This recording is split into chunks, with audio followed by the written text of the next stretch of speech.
Welcome to the Metal Matt Podcast. And that was, of course, Rob Zombie with Living Dead Girl, which was featured in 1998's Bride of Chucky, aka the greatest movie ever made. And now, today, we will be going into the 90s. And the 90s was a weird time. It was filled with Zubaz pants, Spice Girls, and self aware horror movies.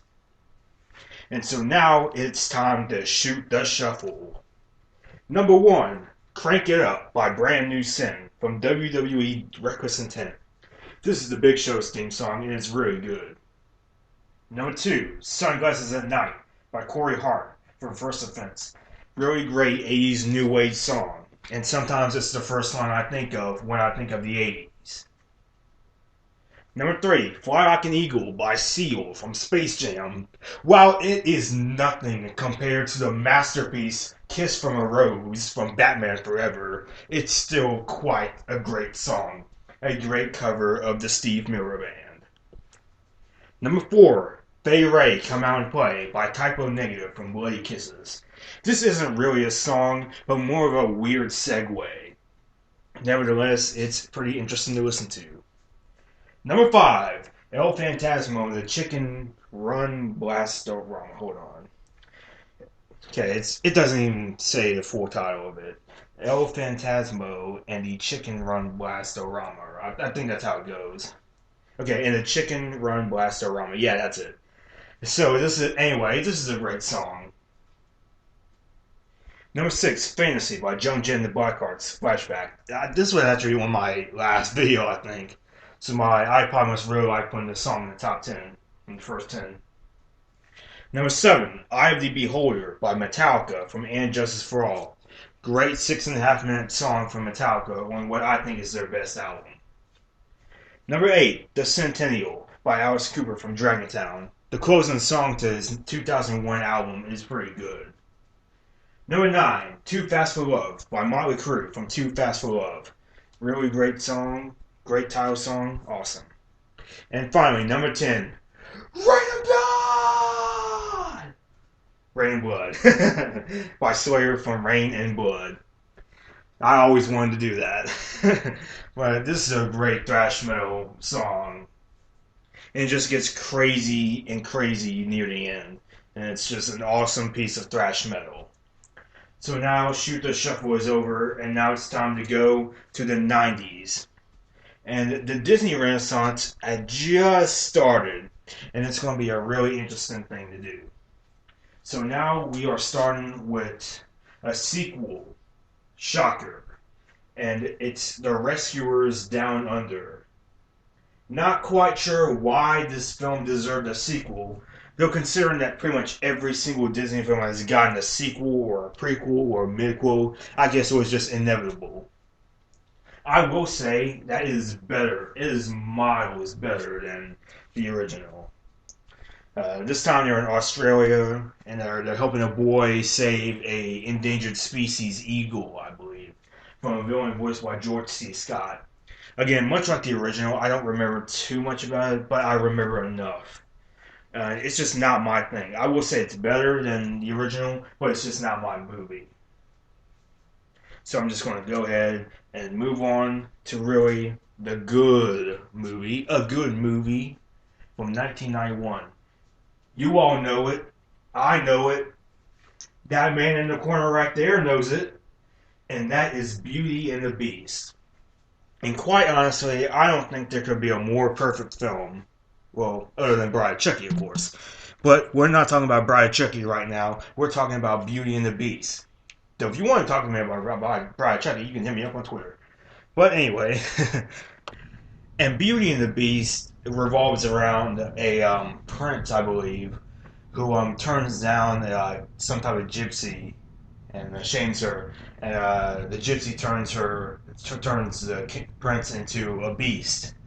And says that if when he learns the meaning of true love and true beauty, then he will turn back to normal again. And it also happens that Belle, just a woman in the village that she lives in, and the beast captures her father, and in exchange for her father, she gives herself. She just lives in the Beast's house, pretty much as a slave, really. But over time, they fall in love and stuff like that. And this villain, no, this movie also has probably one of the best Disney villains of all time, Gaston. No one eats like Gaston. No one that Gaston. Na na na na na na na na na Gaston. Yeah, I don't know the lyrics to that. I just know like the melody and stuff like that. But yeah. So Gaston is a really great villain, and it's really in like something like Snow White, and like he would be the good guy, but he's not. He's the bad guy, which I think is a really interesting take on stuff. And a lot of performances are great as well. And really, what I can't really say anything about this movie that hasn't already been said. The animation is great, especially when Belle and the Beast are dancing in the hall, or I don't know how you what room that would be. Like the main hall, I guess you could say, dance hall, whatever. And it's just really great. And if you haven't seen it, definitely check it out because it's really worth the time to see. And so now we move on to Aladdin. And this is definitely one of my favorites. It revolves around a peasant, a street thief named Aladdin. And he steals bread for everybody. He's almost like Robin Hood in a sense, really. And he goes on an adventure to find and then he finds a lamp. That's it, a lamp. He rubs it, and of course, a genie comes out and grants him 3 wishes. And the genie is, of course, voiced by Robin Williams, and he is magnificent in this one. Probably his best role, and just a really great performance. And Aladdin transforms into Prince Ali, and and then we get a really great song out of that. And then we get, of course, A Whole New World, which is great as well. I'm not too crazy about that remake they did in 2004, but like, I think it might have been on Jessica Simpson and Nick Lachey or whatever. I really don't know, and I don't care. But Aladdin's really good too. Princess Jasmine is also a great princess as well. The villain Jafar is also awesome as well. And of course, Gilbert Gottfried as Iago, the annoying parrot or bird that won't shut up. But Aladdin's a great movie. It really did kind of fit the time. It really did fit the early '90s very well. It came in at like the right time, you know. So definitely check out Aladdin because it's really great. And so now we move on to arguably one of the most famous Disney movies of all time. You know what it is. I know what it is. Dimitri, the toilet paper holding bear over there, knows it. And it is The Lion King. And The Lion King is very much like, it's basically a retelling of Hamlet, basically. And I know that the second one is basically a retelling of Romeo and Juliet. And The Lion King 1.5 is, I think, a retelling of Rosencrantz and Guildenstern are Dead. So, yeah. It sort of revolves around a baby lion that's born into the pride named Simba, and he's going to be the future king. And Simba loves to flaunt this around. Like, he tells everybody that he's going to be the next king. Like, everybody. He doesn't shut up about it. You know? So, finally his dad dies. And Scar advises him to run away. And he's found by a couple of animals named Timon and Pumbaa, who I guess are supposed to be the show steerers, I guess. They advise him to forget about all his troubles. Hakuna Matata. What a wonderful phrase that is. And and he just kind of spends like the next, I don't know, 10, 20 years just kind of singing that song. And his Nala, like his love interest, finds him, and advising that Scar is taking over the land, and then he decides to stop him. And the Lion King, it's pretty good, you know. Like the songs in it are honestly the songs in it are kind of okay, and I think Elton John co-wrote the songs for this one. I just can't wait to be king. It's kind of preachy and boring. Well, not necessarily preachy. It's just annoying. And Be Prepared is very good as well. A great villain song by Scar. Hakuna Matata, that can be kind of annoying, but it's fun as well. And Can You Feel the Love Tonight it's all right. So the songs are just all right. They're not very good, not as good as other Disney songs. The characters are pretty good. Like Scar makes for a great villain, at least for the first act. Then in the second act, he just kind of dwindles down, but he's still pretty good as well. So overall, I think it's pretty good. I don't think it deserves quite the praise it gets, but you know, I still like it. You know, and so now we move on to Pocahontas. And this is a bit of a step down from Disney, you know, and it's just not that great. It's not that memorable. I think Christian Bale has some kind of he just has some type of I'm forgetting. Oh yeah, he has a type of role in it, and there's a song "Savages." "Savages" is a great song. That's a great song. And it's probably the only good song in the movie. It revolves around Pocahontas. It tells the story of Pocahontas. I'm sure it's wildly inaccurate, but really, does that really matter? Yeah, it does, but whatever. And I don't remember a thing about this movie. I think I remember Mel Gibson being John Smith in it.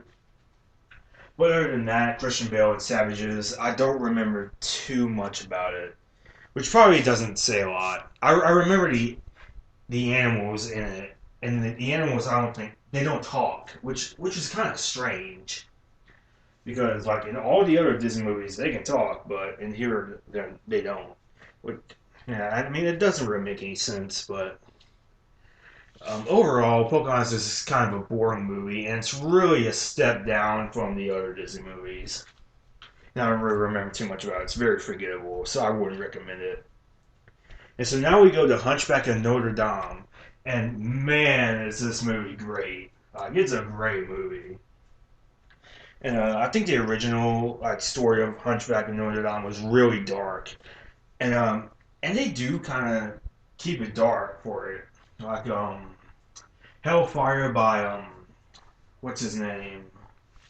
Trying to think.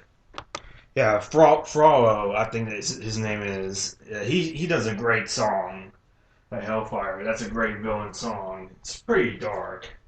And it revolves around Quasimodo, who's a hunchback in Notre Dame. And he longs to go out and be accepted, but Frollo, who kind of watches over him, he doesn't want him out in the open. And there's also a gypsy named what's her name again? Man, I'm terrible at remembering Disney names. Esmeralda. Esmeralda is the name. Like, I'm terrible at remembering, names from movies.